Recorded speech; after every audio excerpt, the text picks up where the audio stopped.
So today's today's video is about box and whisker plots. So what is a box and a whisker plot? It's a graphic way to display the median, quartiles, and extremes of a data set on a number line to show the distribution of the data. So a box and whisker plot, this is an example of what a box and whisker plot looks like. And you'll see there's a box in the middle, and then they call it the box and whisker because you have the box here and then you have the whiskers, which are the lines to the lower extreme and the upper extreme, which is basically the minimum value and the maximum value. You also see the median, which is in the middle of the box, and you also see what's called the lower quartile, which is the median between the median and the minimum value, and then you have the upper quartile, which is the median between the highest number and the median. So as we go through the video, you'll see how to actually calculate these values. So what is a box and whisker plot used for? It displays the minimum and the maximum value and highlights if there are any outliers in our data. It also displays the median, and we can use the size of the box to see how close our values are to each other or if they're more spread out. So it kind of gives us an idea if all the values are kind of close together or if there's a lot of variability in the data, or if there's a lot of if there's a bigger range in our data. So let's create a box and whisker plot for the following data set about the number of Skittles in an individual bag. So the little bag of Skittles. So first you're going to locate the minimum and the maximum value. So we have all these different bags right here, and this is how many Skittles they had in each bag. So as we can see, our minimum is going to be 9, and then our maximum will be 16. So our minimum value is 9 and our maximum value is 16. The second thing we're going to have to do is we're going to have to find the median, and that means we have to put the numbers in order first. So looking at the numbers in our table, we're going to set these in order, and then we're going to kind of cross out as we go until we get to the middle. And if you'll notice, we end up with 2 values in the middle of the data. We end up with 12 and 13. So we still have to find the median, which is the number that's in the middle between 12 and 13. Well, we know to find that, what we can do is we can add 12 and 13 together, which gives us 25, and then we can divide that by 2, which gives us 12 and a half, or we know that that halfway between 12 and 13 is 12 and a half.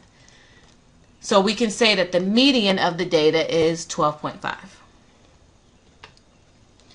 So the next thing that we want to do is we want to find the median of what's called the lower quartile. And the lower quartile are all the values below the median.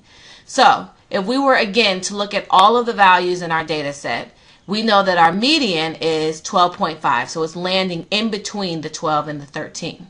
Well, the lower quartile are all the numbers below 12 and a half. So that would be all of these numbers here. So these represent our lower quartile. So we want to find the median of these values here. So we're going to list these values, of course, in order from least to greatest.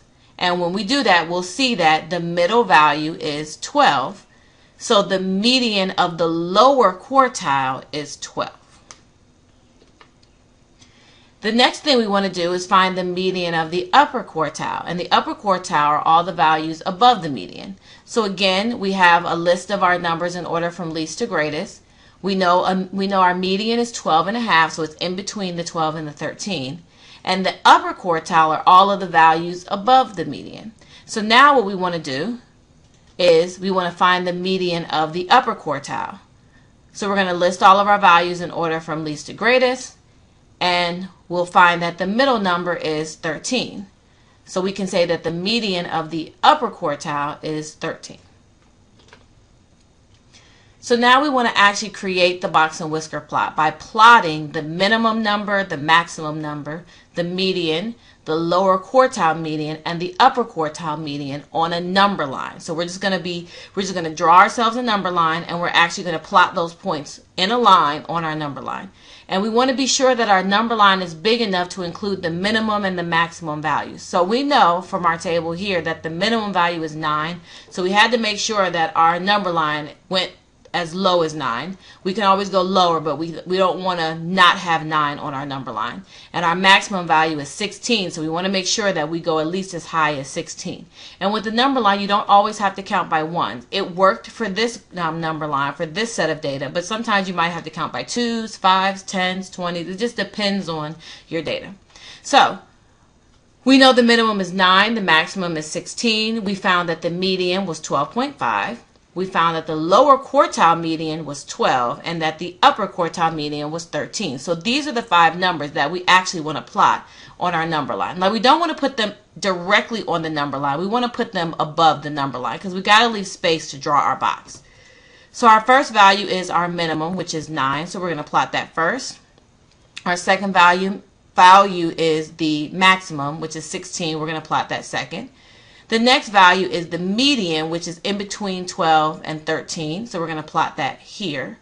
The lower quartile median is 12. So we're going to plot that here. And then the upper quartile median is 13. So we're going to plot that here.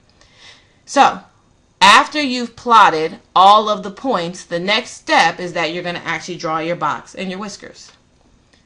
So now we're going to draw a box around the 3 points in the middle and draw lines from the box to the first and the last point, basically to the minimum and the maximum. So we have our 5 points that we already plotted on our number line. So the box is going to go around these 3 points here that are in the middle of our graph. So here's our box. Then we're going to draw a line through the median. So we're going to draw a line here that's going through the box and it's cutting through the median. And that just helps us highlight where the median is. Then the next thing we're going to do is from the box, we're going to draw a whisker to our minimum value. And then we're going to draw another whisker to our maximum value. Now, the one thing that a box and whisker plot allows us to do is it allows us to analyze our data. So the one thing that we can do is we can see if there are any outliers. And the length of your whisker lets you know if you have an outlier. And these are pretty close to the box. They're not too far. So I wouldn't consider either of these an outlier. But let's say we had a bag that had like 24 or 25. That would be an outlier because that whisker would be way down here. So the whiskers let us see if we have outliers. The next thing is we can analyze the box itself. So how skitty or how wide the box is lets us know if all of the values are around the same number or if all the values are kind of spread out. Well, if you look here, our box is pretty tiny, which gives us the idea that for the most part, all of the individual bags are pretty fair. They have basically about the same number of Skittles. So we can say that Skittles, the company that makes Skittles, that they're a pretty fair company, and when you get an individual bag, you're pretty much going to get about the same number of Skittles. You're not going to get a bag with only 2 Skittles in it, or you're not going to get a bag with like 25. They're all going to be somewhere around 12 or 13. And that's what this little box here lets us know. It lets us know that the bulk of our data is right here in this box, and because it's pretty close together, we can be pretty confident that when we get a bag of Skittles, they'll all be about the same number of Skittles in the bag. So this is what a box and whisker plot lets us do. It lets us analyze our data set, and it also helps us point out if we have outliers.